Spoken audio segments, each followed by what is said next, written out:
হাসি ফুটিয়েছে। তাকিয়ে দেখুন গুজরাট, কত শিল্প, কত বন্দর, কত বিমানবন্দর, কত জাতীয় সড়ক, কত রেলওয়ে ফ্রেট করিডর। আপনার মিথ্যাচার, মিথ্যাচার, মিথ্যাচার, মিথ্যাচার। আপনি কৃষকদের সর্বনাশ করেছেন। আলু ব্যবসায়ী, আলু কৃষকদের ঝাড়খণ্ড উড়িষ্যায় বর্ডার আটকেছেন। আপনি প্রধানমন্ত্রী কিষাণ সম্মান নিধিতে 81 লক্ষ কৃষকের নাম পাঠাননি, মাত্র 50 লক্ষ পাঠিয়েছেন। আপনি প্রধানমন্ত্রী ফসল বীমা যোজনা চালু করেননি, কৃষকরা ক্ষতিগ্রস্ত। আপনি বেকার যুবকদের সর্বনাশ করেছেন। 51টা এমপ্লয়মেন্ট এক্সচেঞ্জ বন্ধ করেছেন। যাতে নাম নথিভুক্ত করা যায় না। আপনাকে আমরা তাড়াবো। বাঙালি জাগো, জাগো, হিন্দু জাগো, বাড়ি থেকে বেরিয়ে আসো। মহারাষ্ট্রে আমরা জিতেছি ছত্রপতি শিবাজী মহারাজের জায়গায়। হরিয়ানার জিত হামারি হ্যায়। দিল্লিতেও আমরা জিতেছি। 26 বাঙ্গাল কা বাড়ি হ্যায়।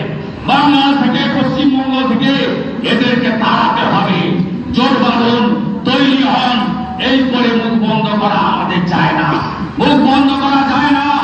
আমি সমস্ত ভারতীয় জনতা পার্টির এমএলএদের বলবো, একসঙ্গে শঙ্খধ্বনি এবং কাসরের ধ্বনি দিয়ে আপনারা যা শুরু করুন।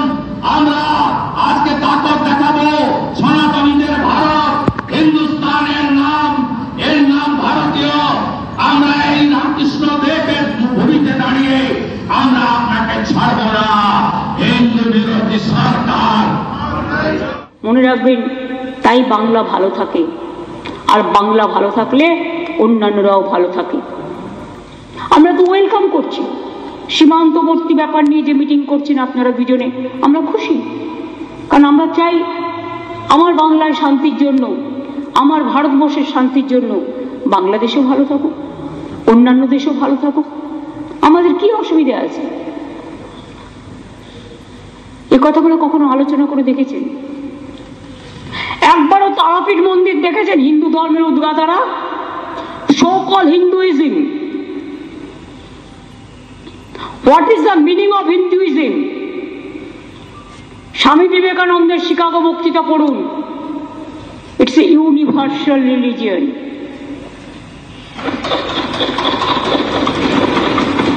যখন স্বামী বিবেকানন্দের বাড়িটা দখল হয়ে যাচ্ছিল রাত্রির বেলায়, তখন কোথায় ছিলেন? ইলেকশনের সময় স্বামী বিবেকানন্দের বাড়ি যান। আর স্বামী বিবেকানন্দের জন্মস্থান যখন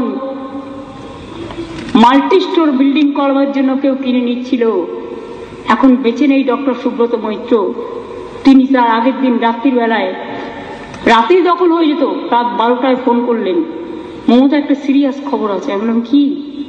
তিনি বলেছিলেন, আমি খবর পেলাম স্বামী বিবেকানন্দের বাড়িটা সিমলা স্ট্রিটে, যেটা প্রমোটাররা দখল করে নিচ্ছে। আমি বললাম কি বলছেন?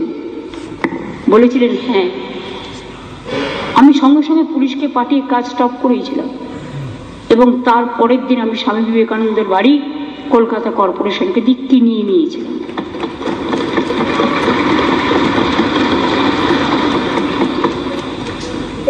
সিস্টার নিবেদিতা, কলকাতায় তার একটা বাড়ি ছিল, সেই বাড়িটাও আমি নিজে দুবার করে গিয়ে আমাদের টাকা দিয়ে কিনে তারপরে তাদের হস্তান্তর করি। দার্জিলিংয়ে সিস্টার নিবেদিতা মারা গিয়েছিলেন যে বাড়িতে, সেই বাড়িটা বিমল গুরুংরা নিয়ে নিয়েছিল।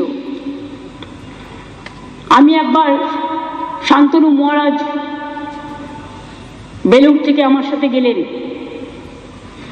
এবং আমাদের সাথে ডিএমএসপি থেকে শুরু করে বিমল গুরুংকেও ডাকলাম, তখন সে জিটিএর চেয়ারম্যান ছিল। আমি বললাম এই বাড়িটা ফেরত দিতে হবে। উনি বললেন না, দিতে পারবো না। আমি বললাম আমি যদি পাল্টা একটা বাড়ি দিই, এই বাড়ির একেবারে স্টাইলে এবং যতটা জায়গা আছে ততটা, তাহলে তুমি দেবে কি দেবে না? বলে আমি তাকে বলেছিলাম অরূপকে আমি জিজ্ঞেস করলাম, এই তোদের ইউথ হোস্টেলটার কি অবস্থা? বললো দিদি নতুন তৈরি হয়েছে, একই রকম দেখতে। আমি বললাম যাও ইউথ হোস্টেল নিয়ে নাও, নিবেদিতার বাড়ি ফেরত দাও, যেখানে নিবেদিতা দেহত্যাগ করেছিলেন। সেই বাড়িটা ফিরিয়ে নিয়ে এসেছিলাম, এখনো নিবেদিতার ট্রাস্টের আন্ডারে আছে, বা ওদের যে বেলুরের যে সমস্ত ট্রাস্ট থাকে। বাগবাজারে মায়ের বাড়ি, তারা ঢুকতে পারছিল না, কতবার মায়েরা রিকোয়েস্ট করেছে, সেটাও ক্লিয়ার করে দিয়েছি। যেখানে ওখানে অনেক মানুষ বাস করতেন তাদের জন্য আলাদা করে বাড়ি তৈরি করে দেওয়া হয়েছে। এটা কোন ধর্মের উত্তর আছে কমরেডরা? তারাপীঠের মন্দির ভোগঘর থেকে শুরু করে, তারাপীঠ ডেভেলপমেন্ট কমিটি থেকে শুরু করে, মায়ের মন্দিরের সম্পূর্ণটা, রাস্তাটা, গেটটা কে করেছিলেন? আপনারা। এটা আমরা করেছিলাম। আশিস দাস এই ডেভেলপমেন্ট অথরিটির চেয়ারম্যান। দক্ষিণেশ্বর স্কাইওয়াক কতবার কোর্টে গেছে, কতবার গন্ডগোল হয়েছে।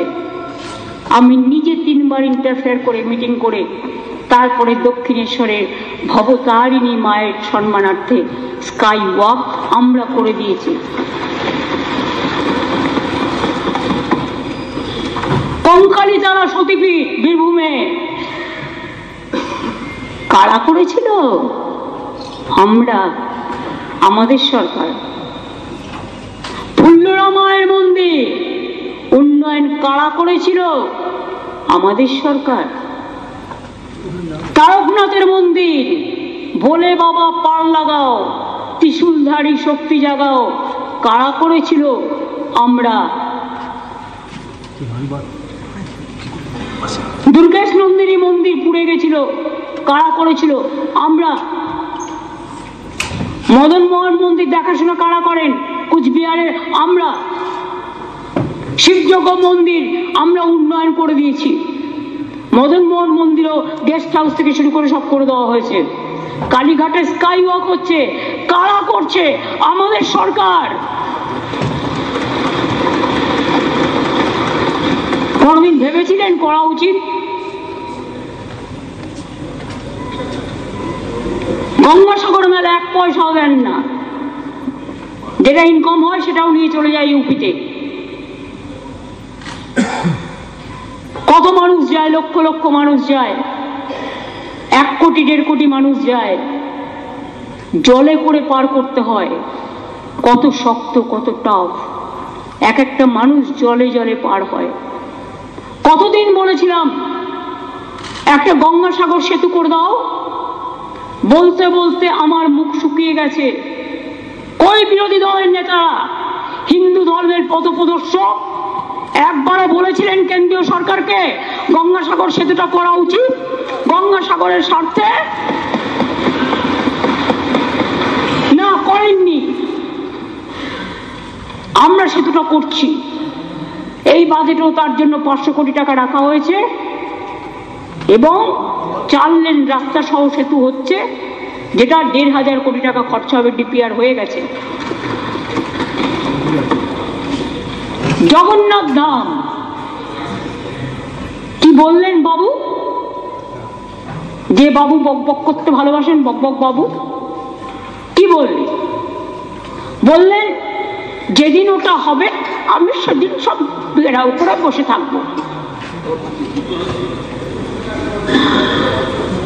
তার মানে আপনি চান না দীঘায় একটা হিন্দু ধর্মের অন্যতম পীঠস্থান জগন্নাথ ধাম হোক? খুব রাগ হচ্ছে, খুব জ্বালা হচ্ছে, খুব হিংসে হচ্ছে, কুচুটি পানা হচ্ছে। কচু পাতা পাওয়া যায়, কচুরি পানায় যান পেয়ে যাবেন। সেগুলো দিয়ে, আমি বিচুটি বলছি না, কচুরি পানা। কুচুটি ওটা বিচুটি না, বিচুটি আমি বলছি না। কচুরি পানা আমাদের গ্রামের সম্পদ, তাই দিয়ে এখন অনেক কাজ হয়। সেগুলো ভালো করে মেখে একদম সেজে গুজে উপস্থাপন, দরকার হলে কালার করে নিন কচুরি পানার,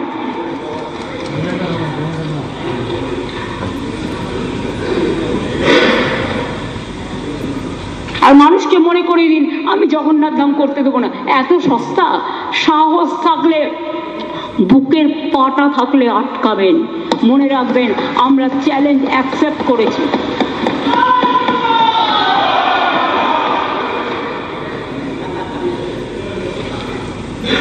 আমি মুসলিম লীগ। বাংলায় কত % মুসলিম থাকে? রিসেন্ট সেন্সাস হয়নি, আগের সেন্সাস অনুযায়ী যদি বলি, বা মোটামুটি একটা অ্যাপ্রক্সিমেট প্রায় 30 থেকে 33% সংখ্যালঘুরা থাকেন। তারা খাবে না, তারা পড়বে না, তারা স্কুলে যাবে না, তারা শিক্ষা নেবে না, তাদের একঘরে করে দিতে হবে, তাদের মারতে হবে, তাদের খুন করতে হবে। আর আমি যদি বলি আমার 5টা আঙুলে হিন্দু, বৌদ্ধ, শিখ, জৈন, পারসিক, মুসলমান ও খ্রিস্টানি, সেটা অন্যায়?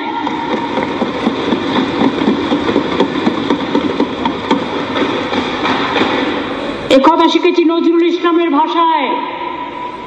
তৃণমূলের সিম্বলটাও তাই। পাঞ্জাব, সিন্ধু, গুজরাট ও মারাঠা, দ্রাবিড়, উৎকল, বঙ্গ, একই বৃন্তে দুটো কুসুম। হিন্দু মুসলমান, একজন তার নয়নমণি, আর একজন তার প্রাণ।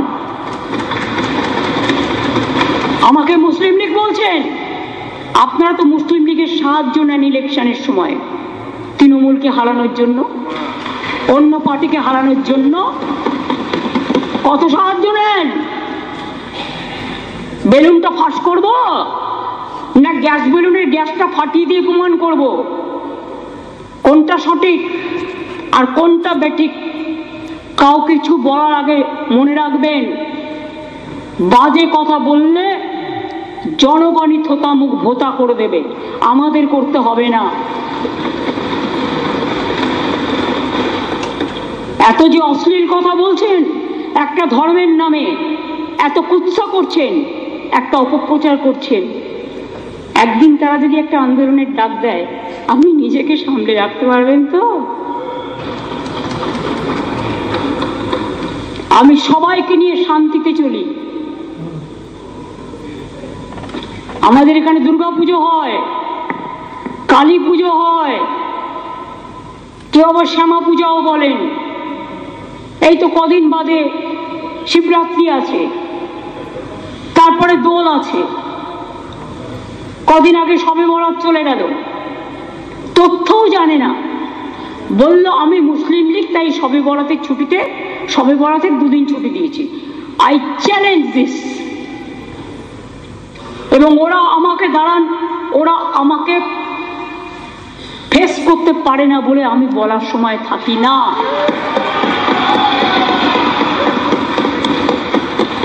আর মমতা ব্যানার্জির ভয়টাই নেই, ভয়কে জয় করে এখানে দাঁড়িয়ে আছি। কত বুকের পাটা দেখি। ভুলে গেছিলেন শবে বরাতের পরের দিন রাজবংশী নেতা ঠাকুর পঞ্চানন বর্মার জন্মদিন? ছুটিটা তার জন্য ছিল। একদিন শবে বরাতের ছুটি, আর একদিন পঞ্চানন বর্মার জন্য ছুটি। ছুটির ক্যালেন্ডারটা দেখবেন। এবং পারলে রাজবংশীদের ভোট চাইতে যাবেন না। পঞ্চানন বর্মার ছুটি নিয়ে যারা এই নোংরা রাজনীতি করেন,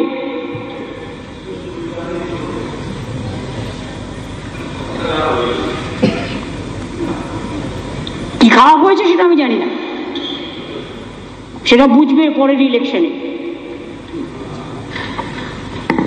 সুতরাং পুজো পার্বণ আমাকে শিখিয়ে লাভ নেই। মহাকুম্ভ আমি নাইবা বললাম, ওটা এখন মৃত্যু কুম্ভ হয়ে গেছে, মৃত্যু কূপের মতো। আমি মহাকুম্ভকে সম্মান করি, আমি শ্রদ্ধা জানাই, পবিত্র গঙ্গা মাকে আমি সম্মান করি। কিন্তু প্ল্যানিং না করে এত হাইপ তুলে এত লোকের মৃত্যু বললেন 30 জন, কথাটা কি সঠিক? কত ডেড বডি ভাসিয়ে দিয়েছেন নদীতে? কত হাজার হাজার 8বার আগুন লেগেছে। বড় লোক আর ভিআইপিদের জন্য লক্ষ